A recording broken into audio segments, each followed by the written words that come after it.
श्री गुरु चरण सरोज रज निज मन मुकुर सुधारि। वरणहु रघुबर विमल जस जो दायक फल चार। बोलिए सियावर रामचंद्र की जय। सिय राम मैं सब जग जानी, करऊं प्रणाम जोर जुग पानी। आइए, हमारे जीवन में दान भार है कि दान संपत्ति है। जीवन में दोष ही समस्या नहीं है, गुण भी समस्या है। आइए आज इसी पर विचार करते हैं। दोष एक समस्या है, ये सबको दिखाई देता है। जैसे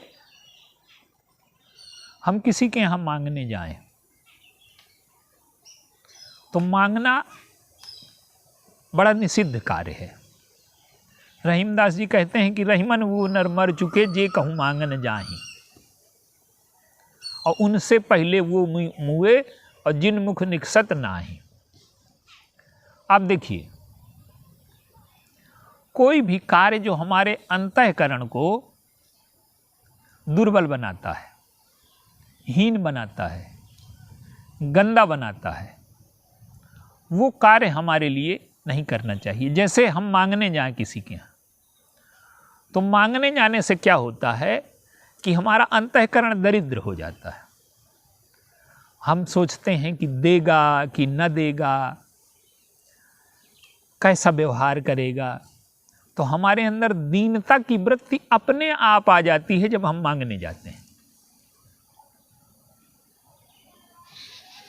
कोई काम आया तो हमारे अंदर छिपाने की वृत्ति आ गई। लोभ आया तो हमारे अंदर दंभ आ गया। तो जो भी दोष हमारे जीवन में समस्या पैदा करता है, ये हमें दिखाई देता है। हम गुणों का वर्णन तो सबके सामने करते हैं कि हम में ये विशेषताएं हैं, पर दोषों को हम छिपाते हैं क्योंकि उससे हमारा सम्मान गिर जाएगा। तो जीवन में दोष समस्या है, काम बांध लेता है। मांगना व्यक्ति को दरिद्र बना देता है। लोभ में इच्छा और दंभ से बंदी हो जाता है।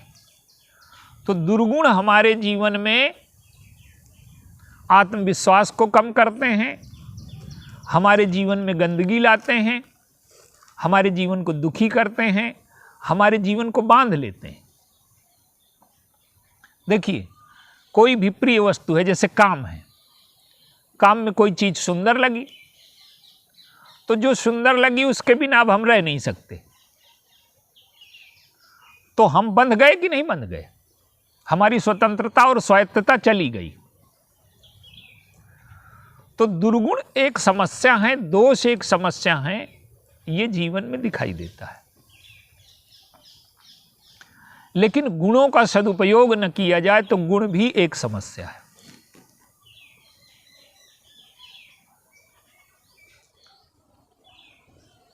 गुण का उपयोग अगर दूसरों के शोषण के लिए, अपने को चमकाने के लिए, अपने को ऊंचा बनाने के लिए किया जाए तो गुण दोष में बदल जाता है। जैसे रावण में गुण हैं, कोई ऐसा गुण नहीं है जो रावण में ना हो, लेकिन वो सारे जो गुण हैं वो दोष में बदल गए। भगवान राम ने रावण के व्यक्तित्व की व्याख्या की। देख विभीषण दक्षिण आशा, और घन घमंड दामिनी विलासा, और मधुर मधुर धुन गरजे घोरा, और होय वृष्टि जन उपल कठोरा। रावण में इतने सद्गुण हैं कि अगर वो बादल बन करके गुणों की वर्षा करता तो समाज को हरा भरा कर देता। लेकिन रावण के जो गुण हैं वो ओले बन गए, और जब ओला बन गया उसका व्यक्तित्व, तो ओला जहां गिरेगा उसको नष्ट कर देगा, फसल को नष्ट कर देगा। तो कुछ लोगों का जो व्यक्तित्व है वो ओले की तरह से है कि उनके गुण तो हैं पर वो आज समाज में ये जो रावणत्व की समस्या है, गुणों, जितने भी गुणवान लोग हैं अधिकांशतः वो शोषण में लगे हैं। तो गुण जीवन में समस्या है। और जो श्रेष्ठ गुणवान भी हैं, रामचरितमानस में एक उदाहरण है, उदाहरण तो हजारों हैं, जैसे भगवान परशुराम हैं, उनके जीवन में गुण हैं पर गुण का बोझ आ गया उनके जीवन में। मैं ब्रह्मचारी, मैं दानी, मैं तपस्वी, ये जब वृत्ति आ जाती है गुण में तो वो गुण बोझ बन जाता है। और जब गुण बोझ बन जाए व्यक्ति के जीवन में, ये एक बड़ी समस्या होती है। इसी को गोस्वामी जी ने एक दृष्टांत से प्रस्तुत किया है। फल भारन नमि बिटप सब रहे भूमि नियराय, और पर उपकारी पुरुष जिम नवहि सुसंपत्ति पाई। एक वृक्ष है, वो फल के भार से झुक गया। तो अब गोस्वामी जी कहते हैं कि फल भारन नबि बिटप सब रहे भूमि नियराय, फल बोझ से झुक गया और झुक करके फिर उसकी तुलना का ऐसे कि पर उपकारी पुरुष जिम नवहि सुसंपत्ति पाए। जो परोपकारी पुरुष हैं उनके जीवन में संपत्ति आती है तो नम्रता आ जाती है, वो झुक जाते हैं और झुक करके वो संपत्ति का दान करते हैं, बांटने लगते हैं। तो यहां दान को दो रूपों में प्रस्तुत किया गया। फल भारन नम बिटप सब रहे भूमि नियराय। तो वृक्ष के लिए फल भार है कि संपत्ति है? जैसे परोपकारी पुरुष के लिए धन संपत्ति है, उसमें विनम्रता आई, उसमें दान आया, वो बांटने लगा। धन लोगों के लिए भार भी हो सकता है, धन संपत्ति भी हो सकता है। तो अब वृक्ष को देखिए और परोपकारी पुरुष को देखिए। वृक्ष ने देखा कि भूतकाल से मुझे क्या मिला। उसने सोचा कि ये जो मुझ में जो फल आए, जो संपत्ति बनी, तो ये पृथ्वी से ही तो मैंने पाया। तो जब पृथ्वी से पाया तो जिससे पाया उसके प्रति नमन मेरा धर्म बनता है। तो वृक्ष झुक गया। आप देखिए, जिन वृक्षों में फल बाहर लगे होते हैं तो उनको तो लोग तोड़ लेते हैं, और जो अपने फलों को भीतर छिपा करके रखते हैं उनको खोद करके लोग नष्ट कर देते हैं। जैसे आलू है, शकरकंद है, ये चीजें भीतर होती हैं तो इनको जड़मूल से लोग नष्ट कर देते हैं। तो वृक्ष इसलिए झुक जाता है कि जिससे मैंने पाया उसके प्रति नमन मेरा कर्तव्य है। तो ये भूतकाल की ओर देखता है तो उसमें विनम्रता आती है, और जब भविष्य की ओर देखता है तो उसे लगता है कि मैं अगर इन्हें रोकना भी चाहूं तो रोक नहीं पाऊंगा, ये सड़ जाएंगे, तो सड़ जाएंगे तो व्यर्थ हो जाएंगे। यही बात संपत्ति में है। संपत्ति आपने किसी से पाई है और अगर आपने उसका सदुपयोग नहीं किया, धन की तीन ही गतियां हैं, या तो दान, या तो भोग, या तो नाश। तो वृक्ष सोचता है कि भविष्य में अगर मैं देता नहीं हूं तो सड़ जाएगा, और वर्तमान को सोचता है। तब क्या करता है वो सोचता है कि अगर झुक करके न दिया मैंने तो लोग चढ़ेंगे, लाठी मारेंगे, पत्थर मारेंगे। तो जब पत्थर मारेंगे तो मुझे कष्ट होगा, तो झुक करके दे दिया जाए जिससे लोगों को तृप्ति मिले और मुझे शांति मिले। तो जिन लोगों के पास संपत्ति है, अगर वो झुकते नहीं हैं, विनम्र नहीं होते, परोपकारी नहीं होते, तो उनके जीवन में शांति नहीं हो सकती। तो वृक्ष क्या करता है कि वृक्ष गुणी होकर के भी, उसमें फल है, फल गुण है, संपत्ति है, तो संपत्ति उसके पास है, गुण उसके पास है, लेकिन गुणी होकर के भी अपने को गुणों से बांधता नहीं है, अपने को गुणी नहीं समझता, अपने को दानी नहीं समझता। वो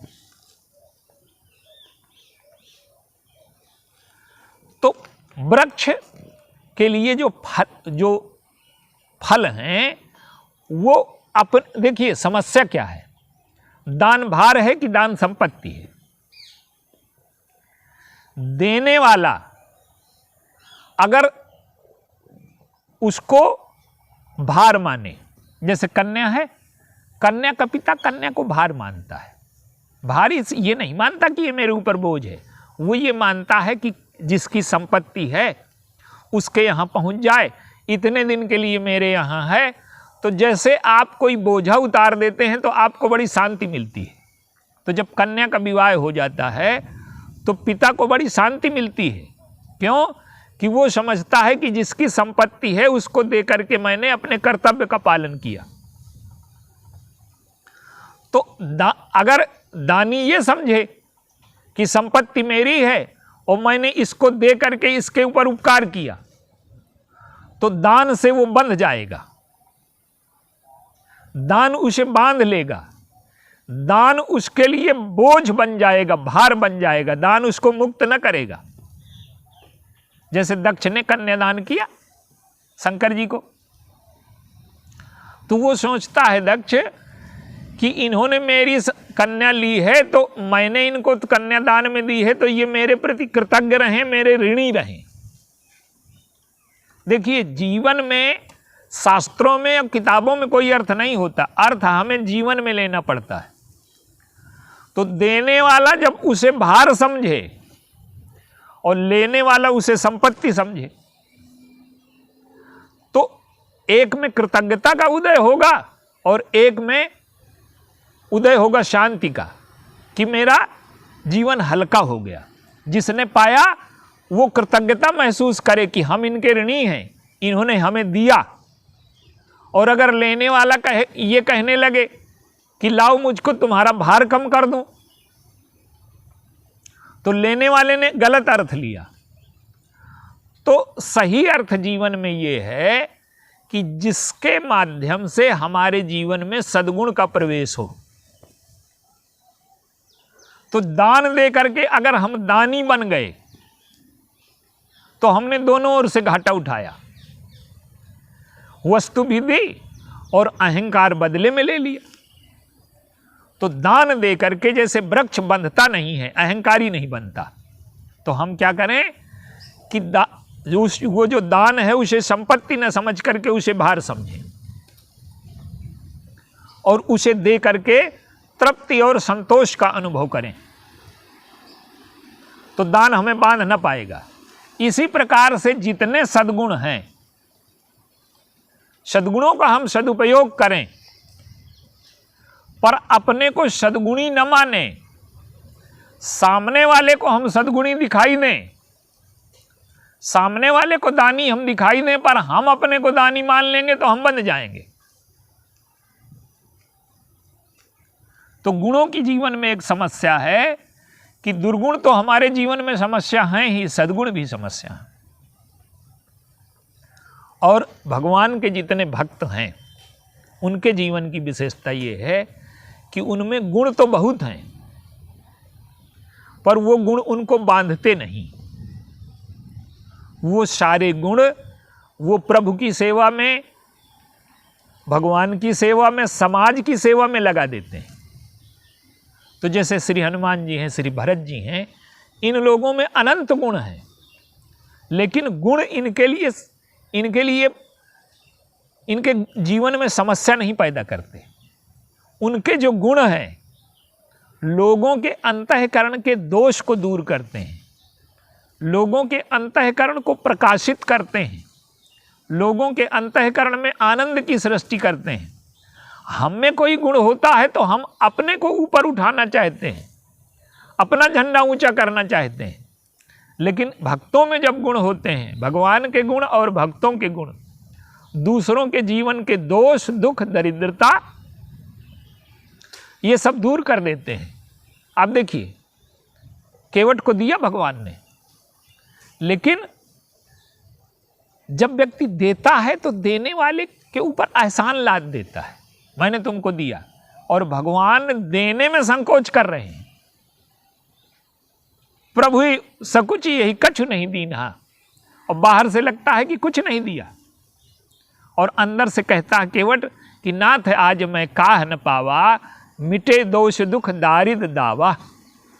तो हमारे जीवन के जो गुण हैं वो हमें बांध न पाएं, और उन गुणों के माध्यम से दूसरों के जीवन की सेवा हो, दूसरों के जीवन के दोष समाप्त हों, दूसरों के जीवन में प्रसन्नता आए, और हमारे जीवन में भी विश्राम हो। हमारे गुण हमें विश्राम दें, हमारे जीवन में आनंद की सृष्टि करें, रस की सृष्टि करें, जीवन पूर्णता की ओर जाए। तो जिस प्रकार से वृक्ष के लिए दान जो फल हैं वो संपत्ति भी बन सकते हैं और भार भी बन सकते हैं, तो हमें ये देखना है कि जो गुण हैं हमारे जीवन में संपत्ति बन करके रहें, भार बन करके न रहें। गुणों का भार तो बहुत लोग ढो रहे हैं, पर गुणों का सदुपयोग करना बहुत कम लोग जानते हैं। और वृक्ष से अगर हम ये सीख सकें तो हमारे जीवन में गुण समस्या नहीं होंगे। बोलिए सियावर।